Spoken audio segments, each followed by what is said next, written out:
Welcome to episode 2 of Rodry Sessions. We got a lot to talk about.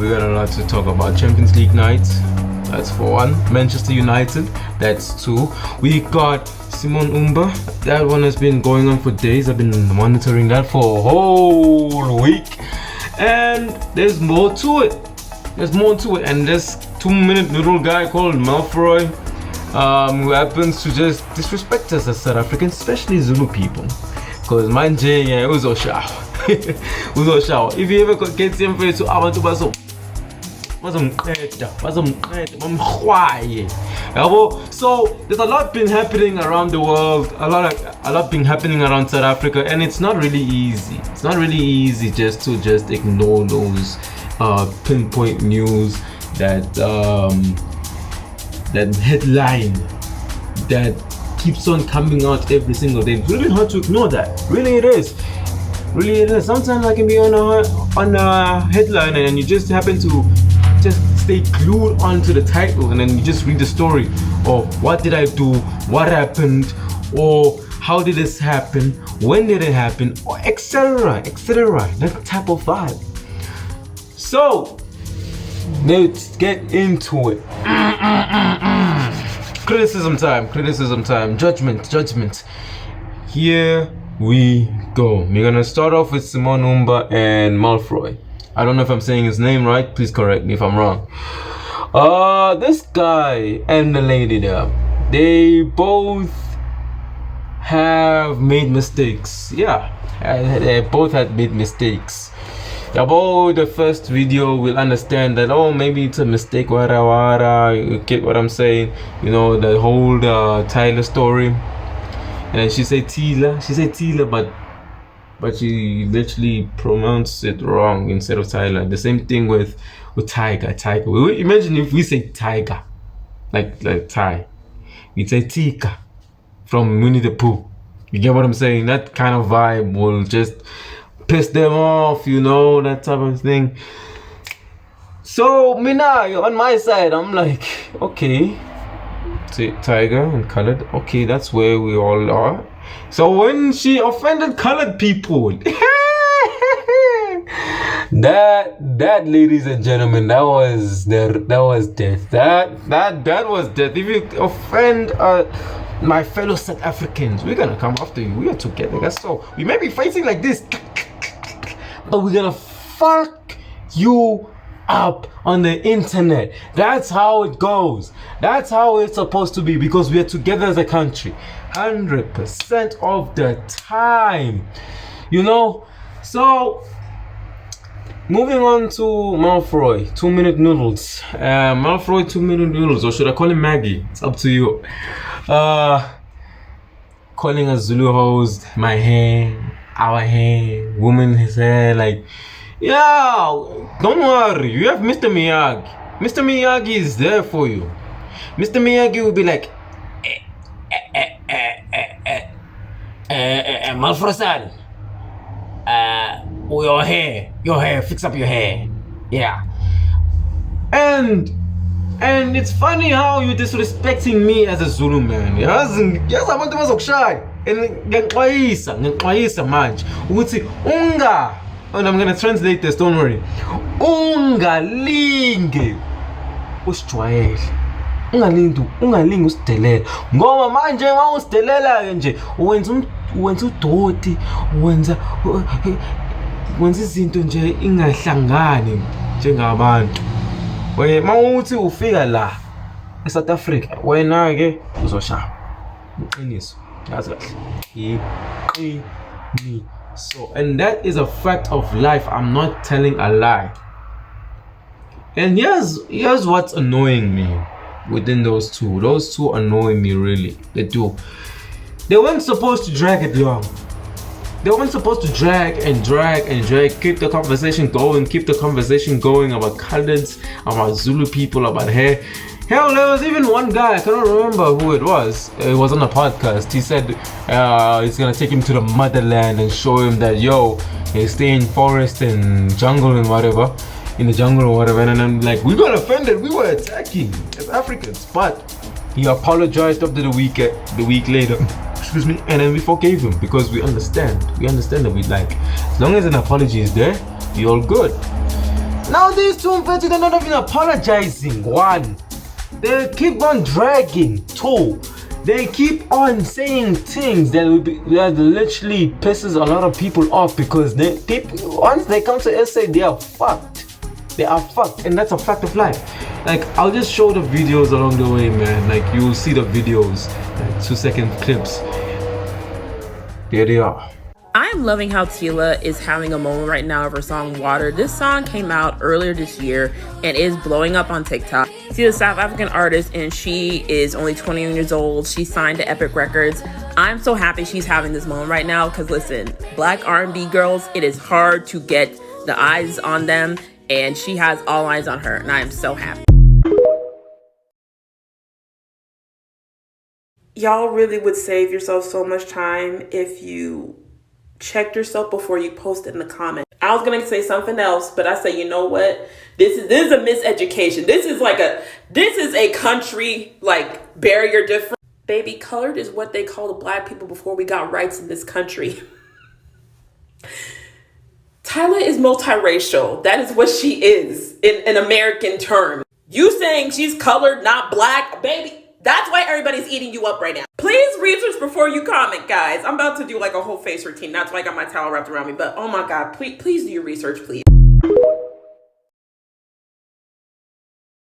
Oh, no. Don't hide your hands now because that wasn't the only one. Literally the last 2 days, y'all were kikiing it up. Now that I point one out, y'all want to hide your hands. Y'all want to say you don't claim this person. Braid be too tough, it ain't gonna take. Warm this up. Put that in your scalp. Let it sit for a second. Then wash it out. Oh, it look damaged. I don't care because I know you South African. I wish I would let a South African tell me if my hair is damaged or not, knowing that your hair don't even grow.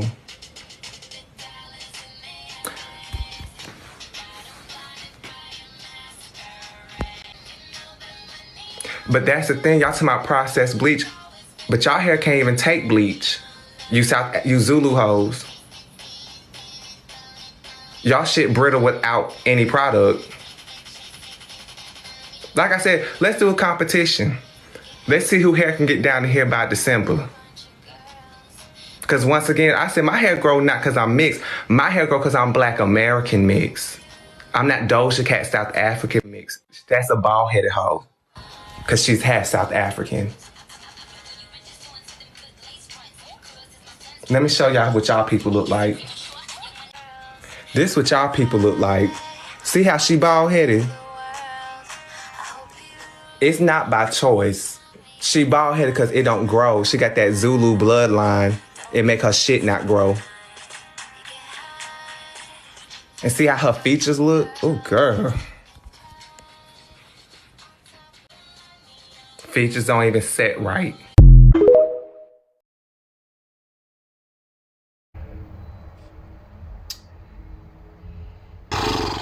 Alright, let's move on.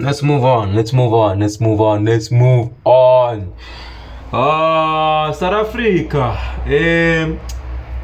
UFS, CUT, UP, UKZN, DUT, Nelson Mandela University, Rhodes University, all those universities that I mentioned, UJ too.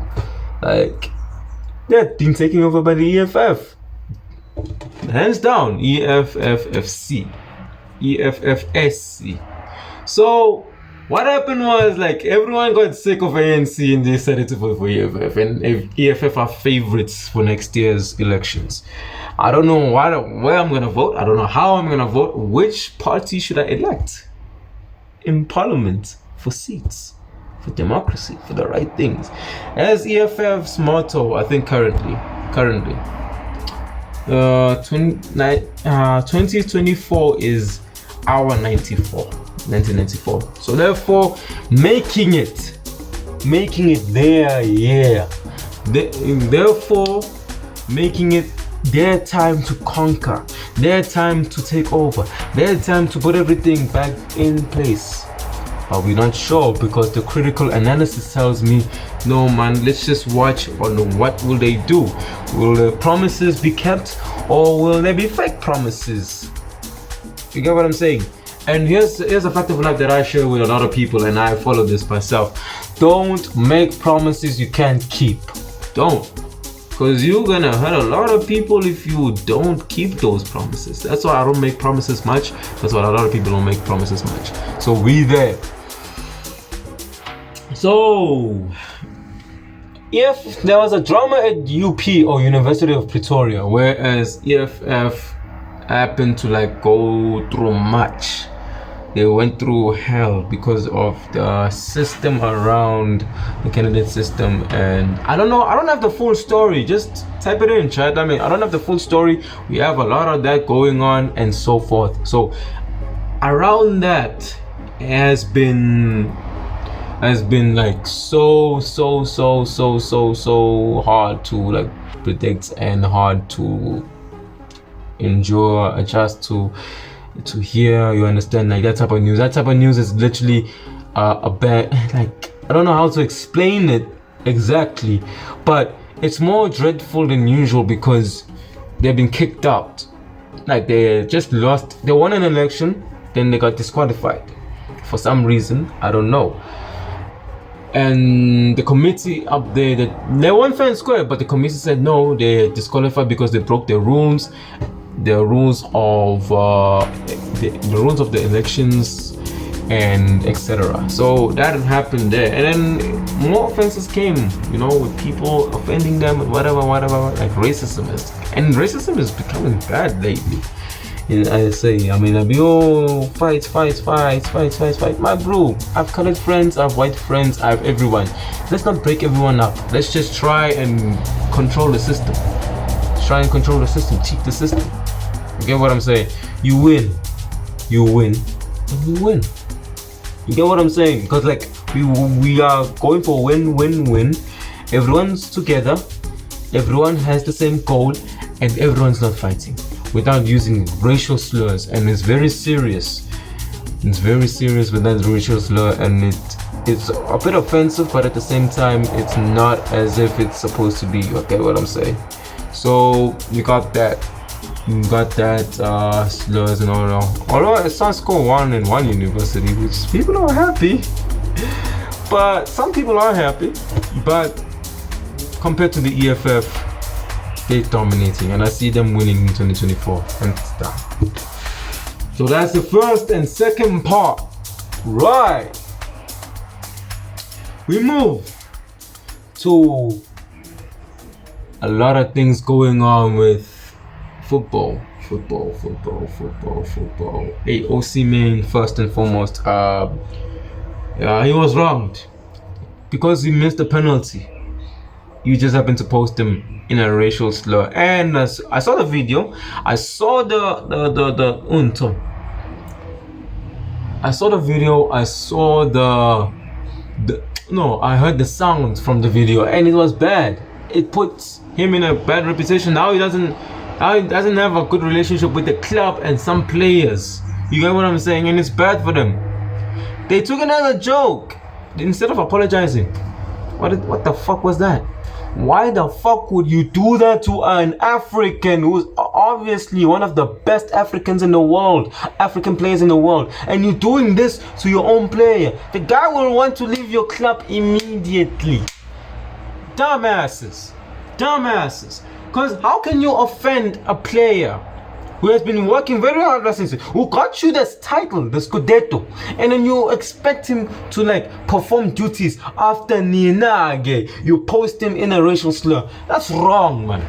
That's wrong. And as a fan of Osimhen, bruh, that's wrong. And as a fellow African, I hate to see that happening to him. I hate to see with my color, like 2021 Euros in the final where England lost to Italy. I supported England because I thought England would like take it the way they were performing. And then penalties came. Amakaka, Amasimba,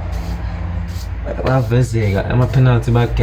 Yes, I know I was angry that they missed, but I didn't say, hey, whatever, what a racial slur to my own people. You get what I'm saying? And it's bad for them. You understand? Because now they got more racial slur from everyone else around. Racism cannot be tolerated, my friends. And there's one thing I learned from Denzel Washington, and he said this: don't talk about it. Just don't talk about it. Don't talk about racism. Just don't speak. Don't say anything or whatever. Even actions, don't do it. You know, I'm gonna add my own say, don't do it. Don't do it. Don't talk. Don't even think. Just be cool with the person next to you. Be genuine with the person next to you. Even if you don't like them, at least respect them. Don't bring racial slurs into this. Speaking of which, speaking of football still, Manchester United 2, Galatasaray Istanbul 3. I'm a City fan, I should be laughing, but that was horror. The game was horrible. Oh na na na na, oh na na na na na. That guy. You know what happened? Like I'm processing what I saw last night. Match day 1. Madrid winning. Real Sociedad winning. Bayern winning. Like those teams are normal, but Man U, Ten Hag, Sancho situation, Ronaldo situation, that was there, but it's still coming up every single time. Yo, it's hard, really. It's really hard.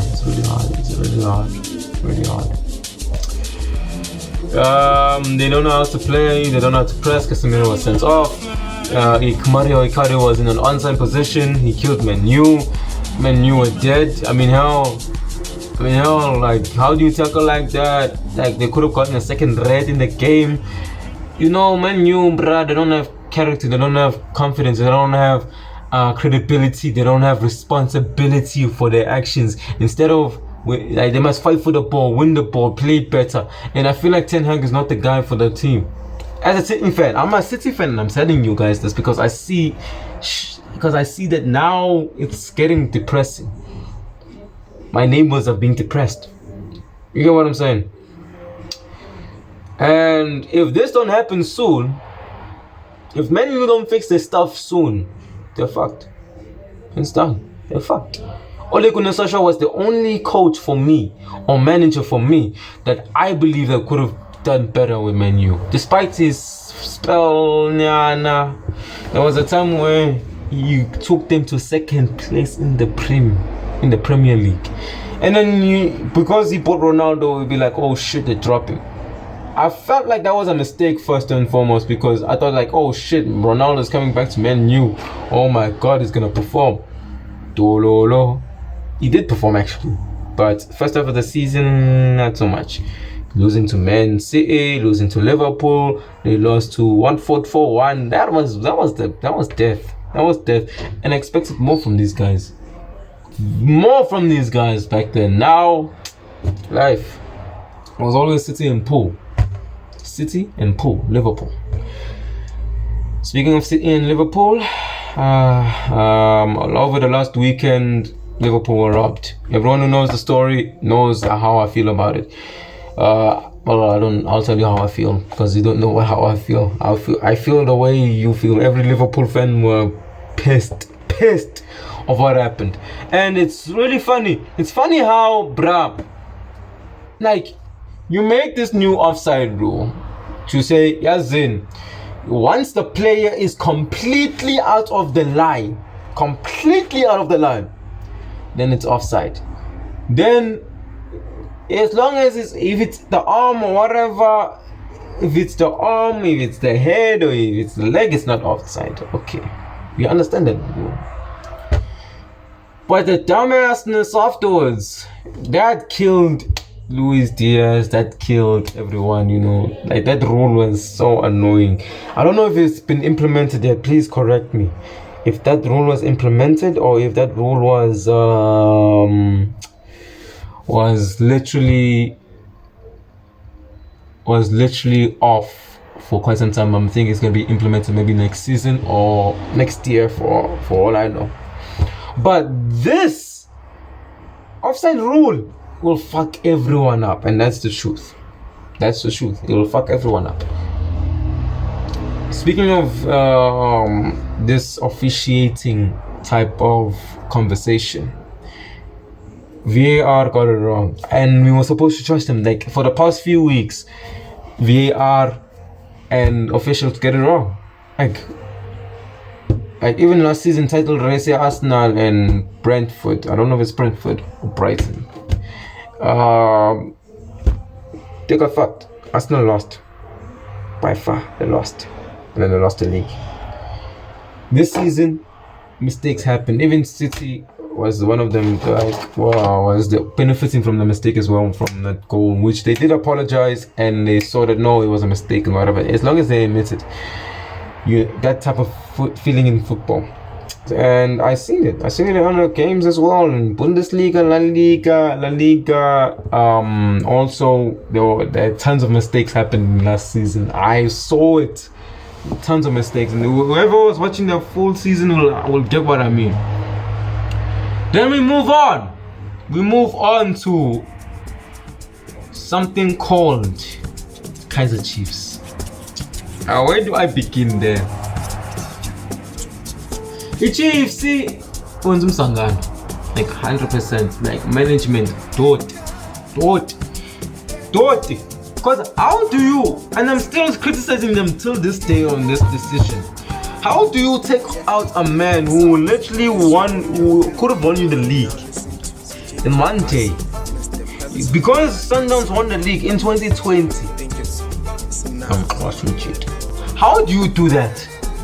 Why would you do that first and foremost? Why would you take out a man who has been performing for a long period of time? You had Manyama, you had Bennett Parker, you had Castro, Kamapiliet, Tumsani Nzuma, you had Samir Nokovic, in defense Eric Matojo, you had Reef Rosler, you have Solomons, you have Kune, Bavuma, all those players at the time. You had everything. Umngobo as well. You was Okadoso also. At the time, 2020, that was when Chiefs are supposed to win the league. They lost, we understood, but you have to take out the coach. The coach. Seriously, you could have kept the momentum going the following season so Chiefs can be better. Legend.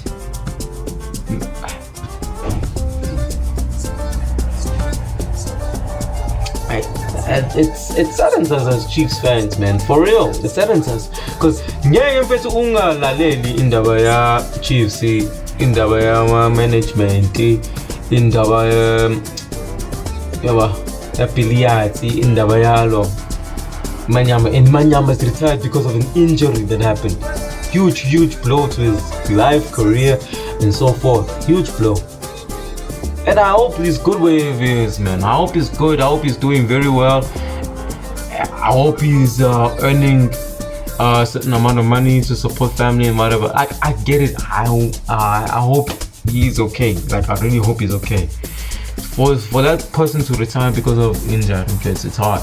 It's really hard. You get what I'm saying? And still on the PSL Sundowns.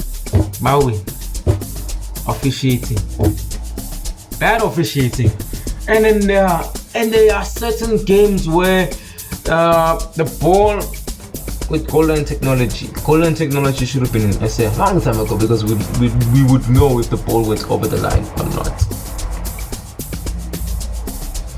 Same thing with Pirates, same thing with Sundowns, and Sundowns with everyone tripping whatever, that they're benefiting from the mistakes of official. Some say it's the black envelope. I don't know if that's true or not, but with that being said, it's not really easy. It never is, and for some reason it's gonna kill the guys. It's killing SA football, serious for them. It's like it's turned into a farmers league at some point. But if I were to give advice to all South African teams, work the fucking hard, right? Work the fuck hard. Alright? It may sound weird when you listen to it, but it's the truth. You must work very, very, very hard to combat Sundowns, to combat all the teams that are up there, and make sure and you must learn Premier League football. You must learn itiski la South Africa. You must learn itiski angale Brazil, angale Korea, all over the world. As long as you learn itiski and you learn how to play well, you will be fine. Don't be intimidated by Sundowns. Don't even think of doing this thing called officiating fixing. Don't. You'll be fine. Don't think of the money. Think of the game. Think of the points. Think of you staying in the PSL, playing in the PSL, and making sure that you are the best. Best. That is my advice. Because we're sick and tired of Sundowns winning. We need a new winner. Or else we'll just see a Manchester City part 2 or Bayern Munich part 2. Whew. Yeah, man. All the drama that's been happening around with Joseph Diary, King Ginger Cream, De La Cream, other content creators are actually asking couples out. You know, putting everything together with the couples and just say, or can I come in between you guys or whatever. That fucks everyone up. And my question to these people is, how do they not know these guys, man? Knowing that they're famous and they have TikTok. Tiki-toki. And I'm not shaming those guys. Those guys have dope content, personally, and it's funny to see those guys, especially with Ginger saying up. That's up a vibe. But that breaks relationships because you be like hearing, you will never know. This may be the last hug. Yeah. That type of vibe. So with that being said, like it's more like these people are low-key people at this point because like they don't know what goes on. But hey, we move, man. We move. I'll talk more of these guys briefly, properly in the next episode. And guys who are like that, you know.